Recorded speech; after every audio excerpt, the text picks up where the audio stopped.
জয় গীতা, হরে কৃষ্ণ, রাধে রাধে। তো আমরা চলে আসলাম কলকাতায় গীতা পাঠ হবে 5 লক্ষেরও বেশি। তো জয় গীতা, দেখতে পাচ্ছ এখানে কলকাতায় আসছি, এই যে কলকাতায় কিন্তু গীতা পাঠের প্রস্তুতি চলছে। এই দেখো চারিদিকে স্টলগুলো বসেছে, আর এদিকে কিন্তু দেখতে পাচ্ছ ওই যে প্যান্ডেলটা করা আছে, আর এই যে ডাব 42 বিল্ডিংটা দেখতে পাচ্ছ। আর তোমাদেরকে দেখাই ওদিকে ভিক্টোরিয়া মেমোরিয়াল আছে। হ্যাঁ, যাই হোক আমি এখানে বসে আছি অপেক্ষায়। তো আজকে কতখানি সাহায্য পাওয়া যায় দেখা যাক। তো আজকে আমরা এখানে আসি গীতা পাঠে এখানে, হ্যাঁ, যে এখানে অনেক হিন্দুরা সমাগম হবে, এখানে একটা মহামিলন। আর আমার মাথায় দেখতে পাচ্ছ ঠিক রকেট কিন্তু যাচ্ছে, ওইদিকে রকেট, এই যে 42 বিল্ডিংয়ের পাশ দিয়ে রকেট যাচ্ছে।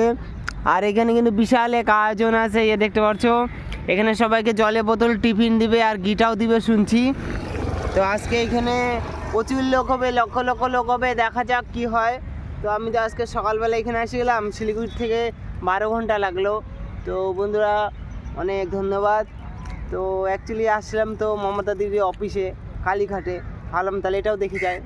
হ্যাঁ, কালীঘাট মন্দিরে। তো যাই হোক আসলাম, দেখা যাবে।